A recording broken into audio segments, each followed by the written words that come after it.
good morning to all our incredible Parent Hub mamas, and a very special good morning to Dr. Rafaela. Welcome, and thank you so much for joining us this morning. Thank you, Christy. Thank you so much for having me. I'm really grateful for the opportunity to meet you and speak to your wonderful followers. Yay. So this morning we are chatting all about child development, something very close to my heart as a mum, but also as somebody who gets to speak to a lot of mums. And I think that so often it starts with this point of awareness, of information. So I'm really excited to have this conversation today. Dr. Rafaela, I'm going to ask you to start with introducing yourself. Tell us who you are, what you do, and where we can hear more about you. Thanks, Christy. So my name is Rafaela Itzakovitz. I'm a specialist pediatrician. I have rooms in the Cape Town CBD and am also part of the Cape Town Therapy Hub and the multidisciplinary children's practice in Greenpoint. I have a special interest in neurodevelopmental pediatrics. I've worked at Red Cross Children's Hospital for a very long time in the neurodevelopmental department and also in various specialities within the University of Cape Town Department of Child and Adolescent Health. I also work at 3 of the special needs schools within the Cape Town Metropole. I have taught at the University of Cape Town, medicine and pediatrics and neurodevelopmental pediatrics. And I have 3 of my own children between 4 and 9 years old. I have 2 Siberian kitties and I live in Harpe. So you are like right in the chaos with all of us mums. I love it. I absolutely love it. And I know I've already spoken to you about this, but I do just want to take the time now to quickly plug in your Instagram as well. So mums who are following and listening along, grab your phones, go and follow, because I just feel like the information that you're putting out there is such incredible bite-sized nuggets of information that mums can really use. It's practical, it's easy to understand. So a big shout out to your Instagram page as well, and just to get mums to follow that. We are going to jump right into the conversation. And the first question that I ask all of our guests is, what is one thing you wish that every mum knew?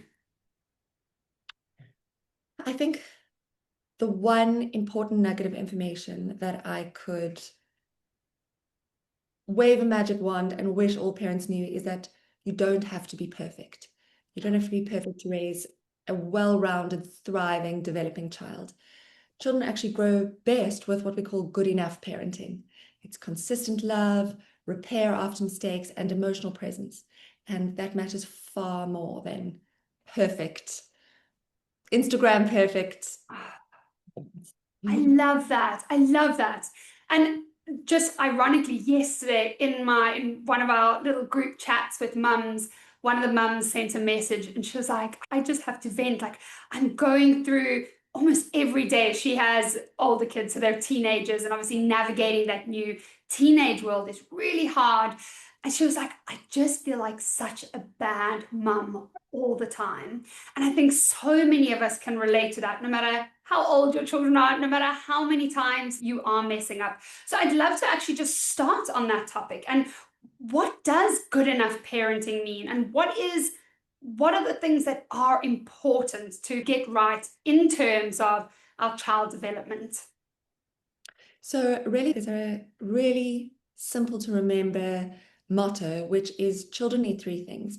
They need to be safe, they need to be seen, and they need to be soothed. And that if you're ticking those 3 boxes, you're actually really doing a brilliant job. What that means is that they need a secure attachment. So that means they need to feel safe, and they need to feel safe, and they need to feel contained with their caregiver. You also have to have responsive caregiving, which means that if I cry or if I'm sad or if I'm screaming and acting out, that there's someone able to recognize my emotions and respond to those feelings. We also need emotional safety, so a place which is consistent and calm so that you can bring your emotional or your physical or your developmental needs into a space which is able to contain it. And then obviously adequate sleep and nutrition, which is not actually as complicated as it sounds. And then I think one which we always forget is that we actually just need to give children space. And we need to give children space And that space is an opportunity to play, to explore, to learn, to fail. And that space that they grow into is really one of the most important things that we can give them. Safe, seen, and soothed. That makes it sound so simple. I'm going to be saying that to myself every day. I just need them to be safe, seen, and soothed. And I do Really, think all things fall into those three categories. And I think if we're doing those three things, we're doing more than enough. We're getting 85% right. And what are the misconceptions that come with, because I'm thinking, because that does sound simple. And I know that the real world is a lot harder to even get those things right, particularly in a world that's so demanding on mums, because a lot of us are dysregulated a lot of the time, which makes it hard to give our children those three things all the time. But what are some of the biggest misconceptions that a lot of mums that come into your office have? I think there's 4 or 5 of them, and I'll try and break them. The first one is that earlier is better. I think we have this misconception that the child who is walking sooner or reading sooner or riding their bike sooner is going to do better in the long run. And that's not necessarily the case. Every child in his or her own time, and early milestones don't equal smarter or more successful outcomes long term. We have to meet every child where they are at, and we go what we call at the pace of the child. So it's very important to meet your child where they are at and don't push them, because earlier is not always better. The second one is that if you stimulate your child more, then your child will develop better. And that is really an unfair pressure that parents put on themselves, because they think that their child's development is directly related to the input that they give. And that's not necessarily always the case. Development follows what we call a biological timeline, and it's not necessarily linear.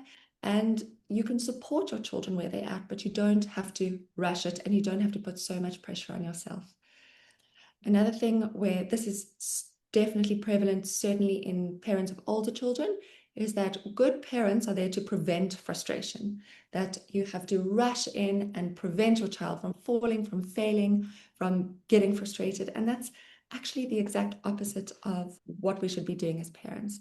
Obviously within safe boundaries and within a place of safety, but small frustrations and allowing your children to work things out is actually where creative problem solving is born.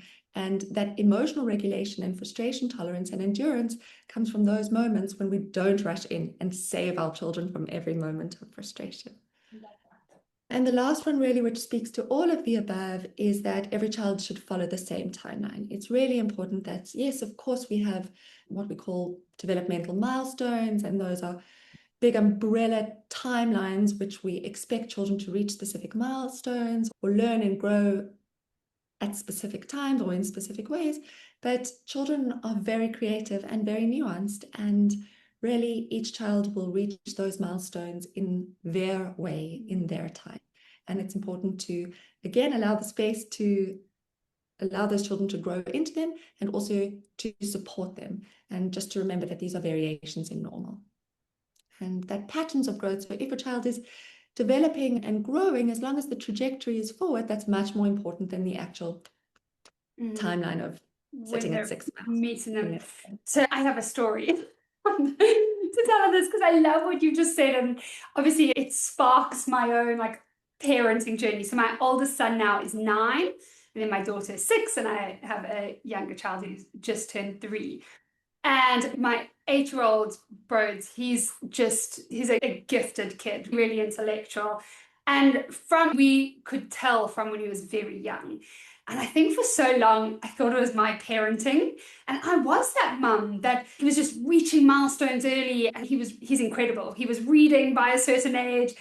And my husband and I were just like, we're good parents, like pat on the head, pat on the head. And then my daughter came along, and we were like, we've got this. We've got the thing that you have to do to be a good parent, and to get them to reach milestones and get to a certain point and perform.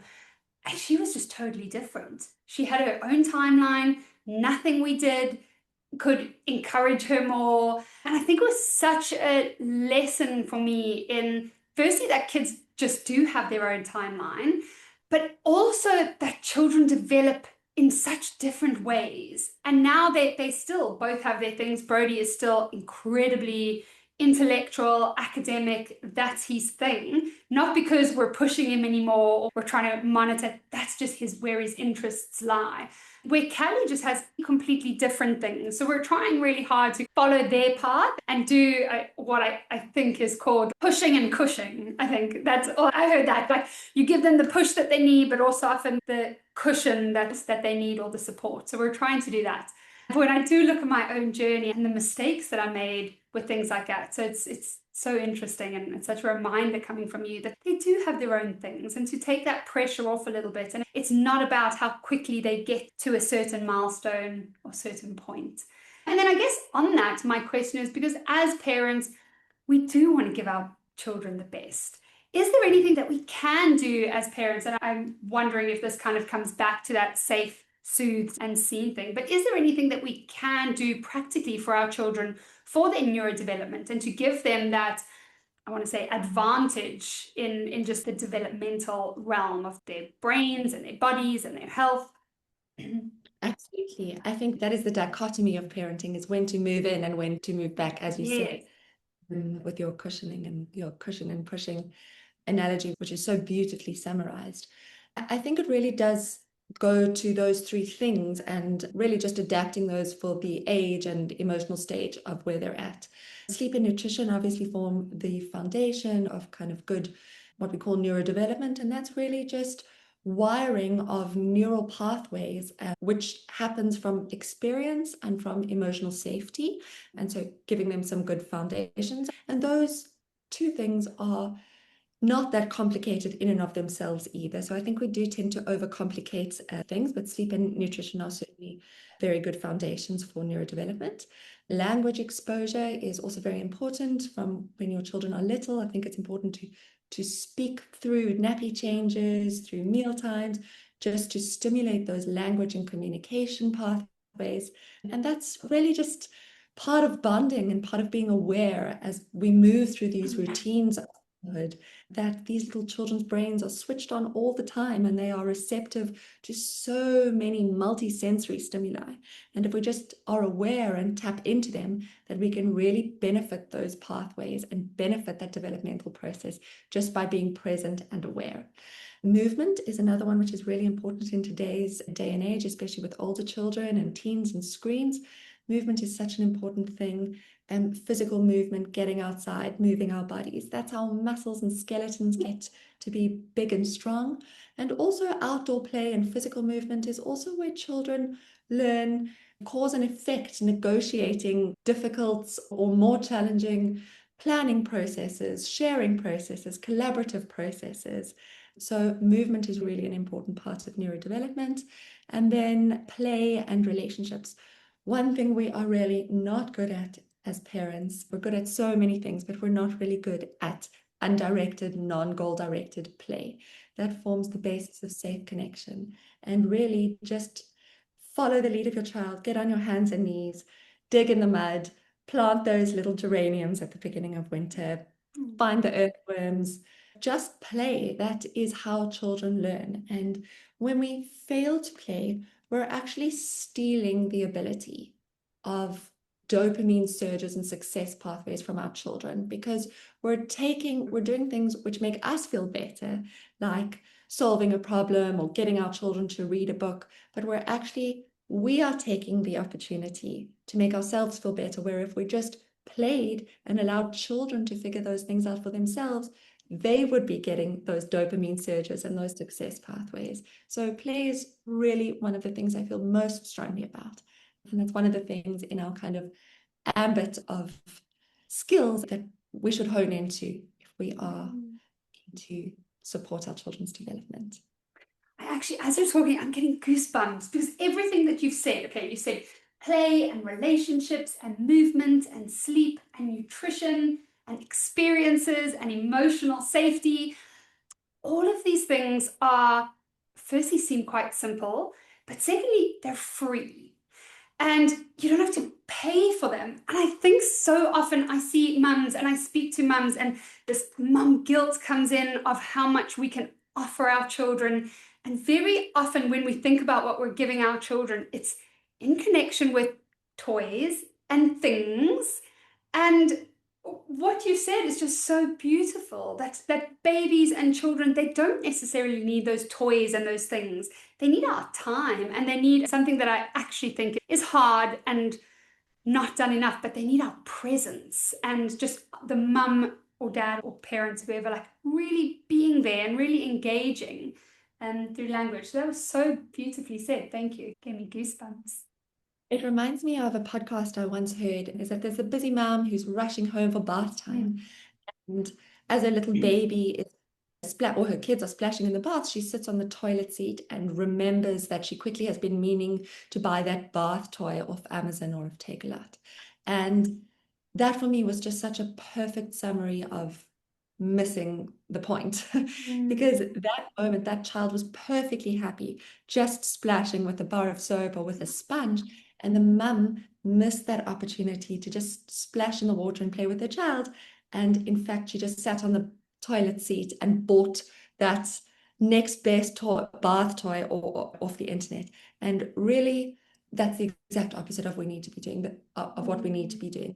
That presence, that connection, that free moment to engage and support is Yeah. really worlds more important to that child than a fancy bath toy or bath crayons or the kind of that's spouts Yes. Oh, I foam. love that you've said that. And it's such a good reminder to, yeah, just be present. And I want to actually take that off into the topic of screen time. And I know that this is such a big topic.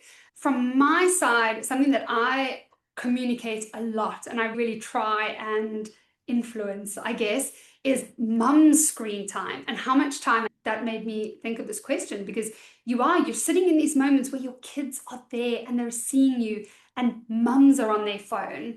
So that's my first part of it that I'd love for you to touch on. But then more, of course, I'd love to go into the idea of what is screen time doing to our children and where's that balance? What would your advice around screen time be? Sure. I feel like the biggest hypocrite telling mums what to do with their phone and their children, because I myself don't always get this right. No, me Um, neither.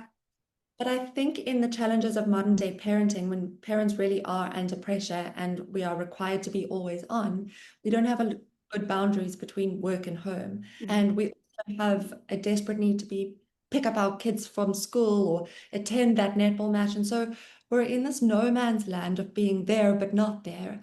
And I think that's very emotionally confusing for children. I don't have a good solution because these are the kind of demands of modern life. But my wish is that we could find a healthy boundary between work time or online time and then offline time. And I think that comes to finding a rule or a comfort zone within a family where we have no screen zones or we have no screen brackets. And that may mean even just an hour of dinner time in the worst case scenario is when we don't bring cell phones to the table and we actually are present and connected with our children just during a mealtime or during bath time. Ideally, when we are home, we should be home and that our children, and so we're available to our children, not this presence, but psychological and emotional unavailability. It's so confusing for a little person because mum's there, but she's not hearing me and she's not listening to me. And that's making me very angry. And that's also very difficult because a parent is trying to finish their last bit of work or get something off and their child is demanding their attention. And so it really seems to upregulate or exacerbate the cycle of frustration and misattunement and poor connection. So my only advice, and I will be taking this for myself in the future, is try and create pockets of phone-free time so that there is at least those pockets within the day of pure connection. And then screen time in children is such a difficult topic, and I think it's been addressed from so many different angles and in so many different ways. I heard something which really resonated with me, and that is that Netflix's biggest competitor is actually sleep. And I think it's Ooh. not so much about what children, there's two ways to look at it. And one is the negative effects of what they're actually watching on their screen and how that is impacting their social and emotional well-being, specifically in the era of social media, self-esteem, early exposure to nasty things online like bullying, pornography, chat rooms, and the safety of our children.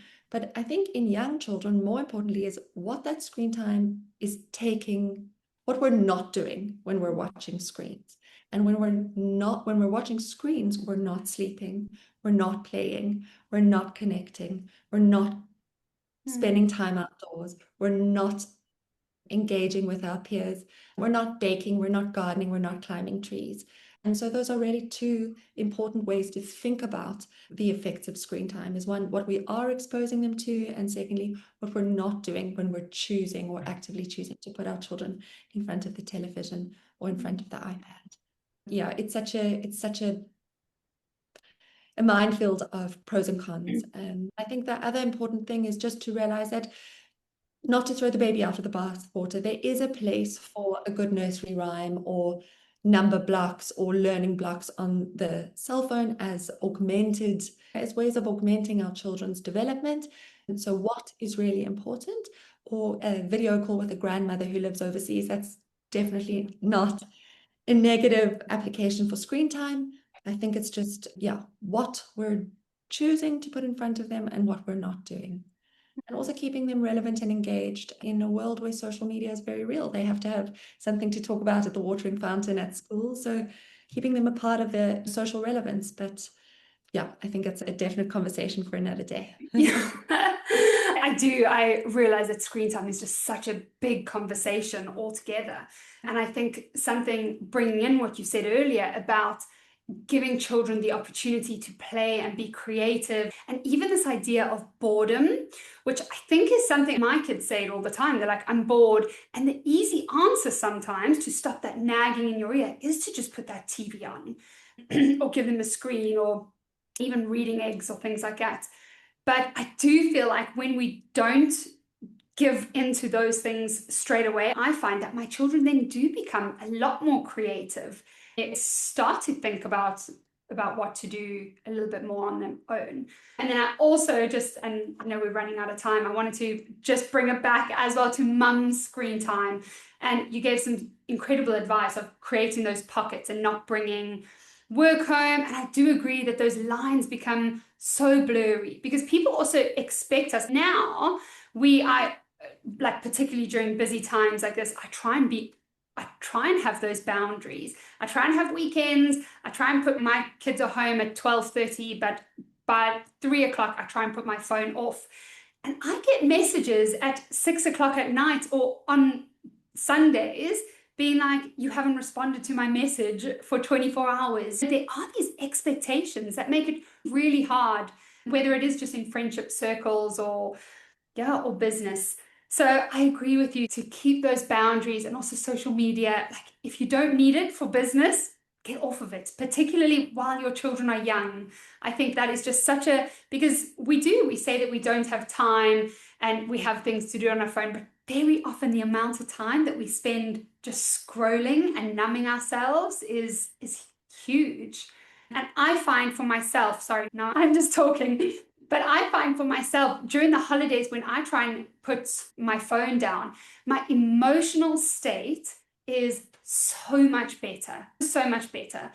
And I think that's where I want to leave the conversation. So I'm going to ask you that last question, is the link between, and obviously for mums, we all want the best for our children. And I think very often we take advice and we try and implement it for our children. But I'd love for the passing advice to be about what mums can do for themselves to feel better regulated, to feel better in themselves, and what that link is between a mum's health and wellness and their child's development. And we'll leave it there. Sure. I think what's really important to note is that children, like little birds who watch their mums and learn to pick worms from the nest or to fly, is that what we call mimicry or co-regulation, is that children actually feed off our emotional state. Our emotional state is directly linked to their emotional well-being. If we are chaotic and irregular, children struggle to find a space for themselves to bring their own emotions or to come to you and say, Mum, I'm struggling, I need some help. So we do need to create that emotional safety, and that is created by some consistent parenting. But the good news is that there's early literature to show they studied mums and babies in dyads, and they watched that a baby who has a perfectly consistent mum who presents the same tone and face every single day actually gets bored of watching mum. And the babies who have totally inconsistent mums, who are unavailable and emotionally chaotic, they will seek an alternative place of safety. But the best attunement and connection is in that mom who is just regulated and going through the normal realm of emotion. So that is happiness and sadness, disrepair and then repair, and that kind of interesting normal range of everyday emotions. And that is both interesting to a baby who's able to watch and respond to this, and safe enough for a baby to say, this is reliable, this is a reliable enough place for me to feel safe and to come and to bring my needs and demands and fears and crises. So really the reassuring moment is that just do your best, and just your best is good enough, and really just keep showing up, because that consistent presence is what builds the safety and the reliability of parenting.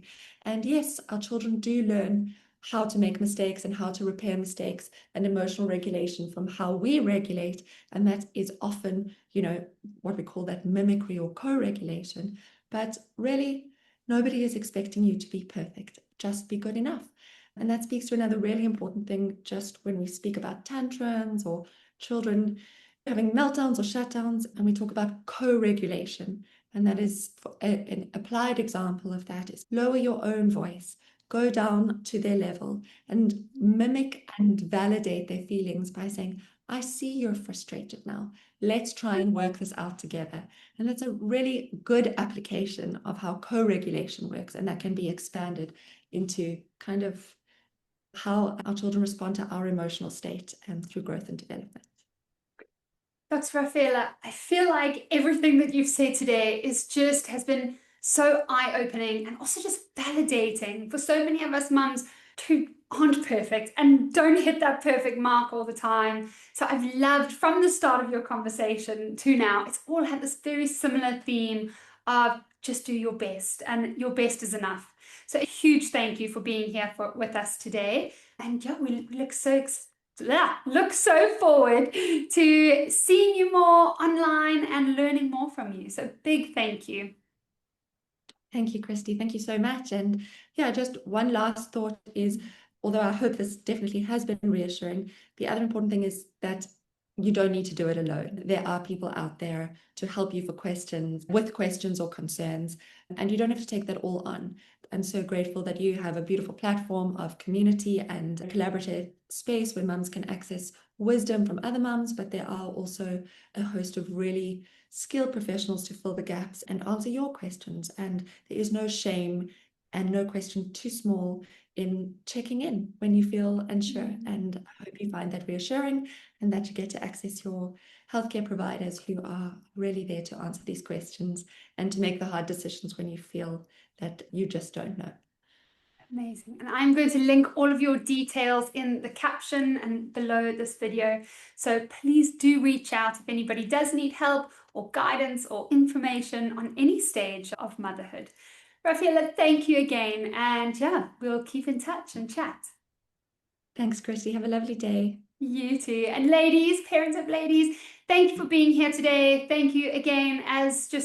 As the conversation went on, I hope that you do feel in your hearts just the softness and this gratitude and acceptance of doing your best and trying your best. And yeah, as Dr. Ruff said, we do have help around us. We have communities, we have professionals. So reach out. You are not alone. I love that. I love that last sentiment. Thank you guys, and have a wonderful rest of your day. Bye. Bye.